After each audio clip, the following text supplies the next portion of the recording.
Ngayon mga tol ay 4:22 na ng hapon. Bali nakarating ako dito ay siguro 3:30 mahigit.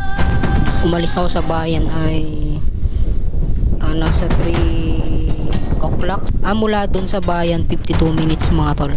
At pagdating ko nga dito maraming likuan, pero mga tol i-search nyo lang to sa Google Map, Mount Gulugud Baboy, lalabas siya.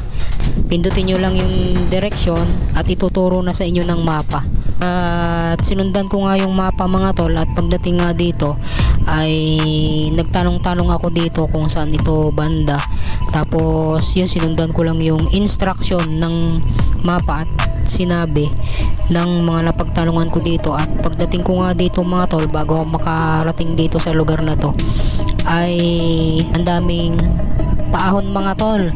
Tapos ang malala pa, hindi pa ako napaggasolina mga tol, ay kakalahati na lang ang karga ng aking gasolina. At ang budget ko mga tol, low budget. Tapos ang nagastos ko dito ay 140, kasama na dun ng entrance tsaka parking mga tol. So safe na safe naman sa lugar na to, tingnan nyo. At maganda pa, sobrang aliwalas at masarap ang simoy ng hangin. At kung nakikita nyo nga mga tol dito,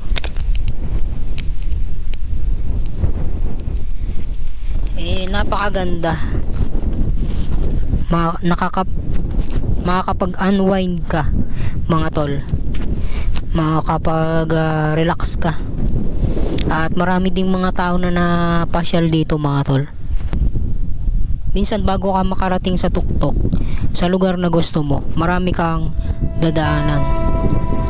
Hindi lang weather, hindi lang traffic, hindi lang mga paahon, pero dahil doon ay ligtas tayong nakarating at ligtas din tayong makakababa.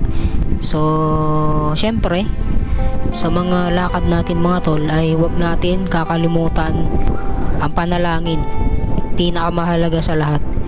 Kaya sa buhay natin may mga paahon, may mga lubak, pero okay lang yan, kasi ang Panginoon mga tol may maganda siyang plano sa bawat isa sa atin.